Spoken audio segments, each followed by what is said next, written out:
Olá, meu querido, minha querida, bem-vindo, bem-vinda ao programa Em Frente. Eu sou o pastor Silas e nós estamos aqui mais uma vez para falar a respeito da Bíblia Sagrada, que é a Palavra de Deus. Nós estamos falando a respeito do Novo Testamento que tem 27 livros e nós estamos agora no 23º, o número 23, que é a primeira carta do apóstolo João. A primeira carta dele para a Igreja de Cristo.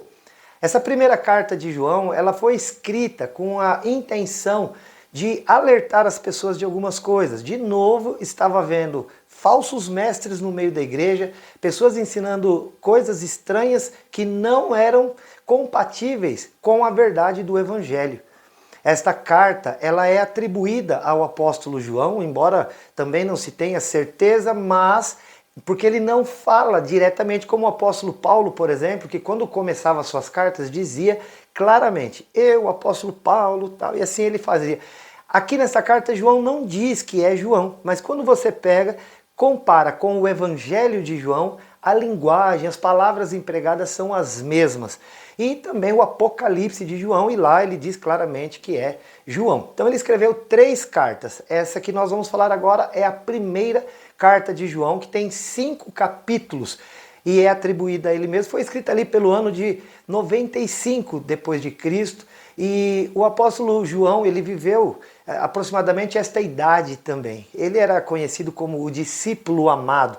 E ele quer alertar a igreja sobre as falsas doutrinas, ele quer falar para a igreja a respeito de quem é Jesus, porque o apóstolo João é um dos evangelistas que mais enfatiza a divindade do Senhor Jesus e também a sua face humana, porque ele estava lidando com o gnosticismo, né?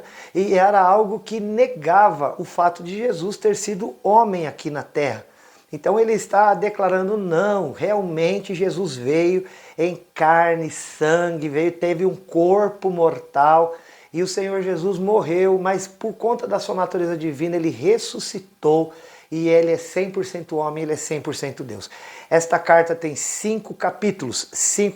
Lá na primeira parte, ele vai falar a respeito da necessidade de andar uma vida que agrade a Deus. Mas ele diz que seria possível que haveria queda. E aí lá, o primeiro capítulo de João, ele tem alguns versículos bastante importantes para que nós memorizemos. Para que quando vier qualquer acusação do inimigo, a gente vença através de decorar, memorizar e declarar com fé, sabe, por crer que a Bíblia é verdade, é a palavra de Deus. Lá em 1 João, capítulo 1, no versículo 9, este apóstolo diz assim, se confessarmos os nossos pecados, ele é fiel e justo para nos perdoar e nos purificar de toda injustiça. Isso quer dizer, querido, que você não precisa ficar afundado na tua consciência pesada, no seu sentimento de culpa. Sabe, quando você cai, se você pecou, se você fez algo que você já sabe, porque o Espírito Santo vai te fazer saber. Então você precisa imediatamente se arrepender, ir até o Senhor Jesus e pedir perdão. Porque se confessarmos os nossos pecados, Ele é fiel e justo para nos perdoar e purificar de toda injustiça. Ainda no capítulo 2, ele vai continuar falando disso. E lá no início do capítulo 2 ele fala assim, filhinhos, estas coisas eu escrevo para que não pequeis. Porém, se alguém pecar, temos um advogado junto a Deus, Jesus Cristo, o justo. Ele se coloca no lugar dos nossos pecados, não só dos nossos, mas do mundo inteiro. Então, aquilo que está escrito na Bíblia, está escrito para que, conhecendo, nós não caiamos, nós não pequemos. Mas se alguém pecar, nós temos um advogado junto ao Pai, Jesus Cristo justo. E ele pode se colocar entre nós e Deus, de maneira tal, querido, que se você vai a ele arrependido e confessa que pecou, através de Jesus, do seu sangue derramado, ele vai interceder ao Pai que perdoará o teu pecado. E você então fica livre desse pecado. A Bíblia diz bem claramente que o Senhor Deus pega os nossos pecados, depois de arrependido e confessado, e lança no mar do esquecimento. E se ele esqueceu, por que você vai ficar lembrando?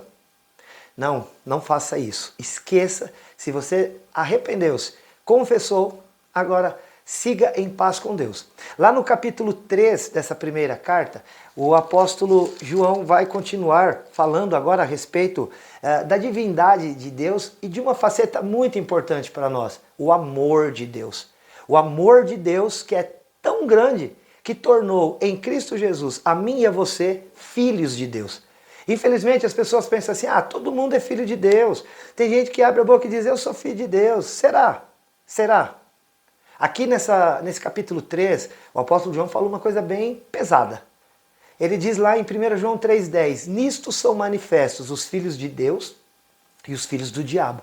Aquele que não pratica a justiça não é de Deus. Então há distinção, filhos de Deus, filhos do diabo. Quem não pratica a justiça, e a justiça é Jesus, ou seja, quem não está com ele, continua sendo filho do diabo, porque faz aquilo que o seu pai ensina. E lá em João 8,44, o que o diabo ensina? O Senhor Jesus falou para os fariseus, vós tendes por pai, vocês têm por pai o diabo, porque ele é mentiroso e ele é o pai da mentira. Então, em nome de Jesus, ouça essa palavra. No versículo 1, ele enfatiza algo para aqueles que creem em Jesus e fala assim, vede quão grande amor o Pai nos tem concedido. Vede que grande amor ele nos deu, a ponto de sermos chamados seus filhos. E ele pega e fala, e realmente somos seus filhos.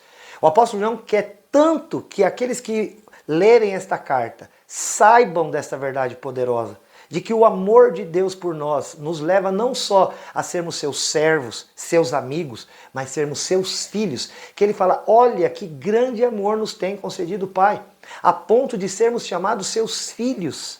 E somos mesmo seu filho. Ele pega e enfatiza, porque isso é muito importante. Você sabia que você é filho de Deus? E saber que nós somos filhos de Deus é algo tão importante, querido. Porque quando você vai se relacionar com Deus, você já não se relaciona com base nos seus méritos, você já não se relaciona com base na tua força, na sua possibilidade e capacidade. Agora você vai como uma criança que depende do seu pai e que sabe que se colocar diante dele suas necessidades, ele irá em amor supri-las uma a uma. E ele nunca, por ser pai, te deixará afastado dele. Ele sempre vai dar um jeito, sempre fará algo para que você esteja vivendo com ele. E o que ele fez? Mandou o seu filho Jesus para morrer na cruz do Calvário, para que nós não só estivéssemos com ele aqui enquanto estamos na terra, mas para sempre e eternamente. Lá no capítulo 4, continuamos aprendendo coisas importantes com João. Por exemplo, no versículo 4 de 1 João 4, ele fala aquele versículo que você certamente conhece, que diz, maior é o que está em nós do que o que está no mundo. Você tem medo de coisas espirituais? Você tem medo de espíritos? Você tem medo de demônios? Você tem medo dessas coisas sobrenaturais? Então você precisa decorar esse versículo. E quando alguma coisa aparecer na tua vida que te assuste, você vai abrir a tua boca e vai declarar, maior é o que está em nós do que o que está no mundo. Maior é o que está em você, se você tem a Jesus, do que o que está no mundo. Então não tem o que temer. Não tem o que temer. Sabe, eu estava lendo uma frase hoje que eu quero falar para você a respeito dela, que eu achei muito interessante. A gente acha um absurdo os discípulos estarem tremendo de medo enquanto Jesus estava no barco. Teve uma grande tempestade e eles ficaram apavorados. Jesus estava com eles no barco e ainda assim eles estavam trêmulos de medo. E a gente acha isso um absurdo, mas como eles estavam tremendo de medo? Querido, mais absurdo é a gente ter medo tendo Jesus dentro da gente. Os discípulos tinham Jesus dentro do barco e você e eu temos Jesus dentro de nós. E maior é o que está em nós do que o que está no mundo, então não temas. Não se angustie, não se desespere, o Espírito de Deus mora aí. O Espírito de Cristo mora dentro de você. E nada é maior do que Ele. Tranquiliza o teu coração. Quem está em você é maior, mais forte, é poderoso.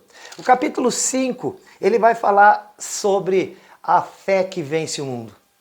E ele fala assim, olha, esta é a certeza que temos. Ele fala aqui no versículo 4 do capítulo 5, eu vou ler para você. Todo que é nascido de Deus vence o mundo, e esta é a vitória que vence o mundo, a nossa fé. Ele pergunta, quem é o que vence o mundo, senão aquele que crê ser Jesus, o Filho de Deus. E aí? Você pode andar em vitória na tua vida, desde que você creia que Jesus Cristo é o teu Senhor e o teu Salvador. Porque Esta é a vitória que vence o mundo, a nossa fé. Peça a Deus que aumente a tua fé, que esclareça a tua fé.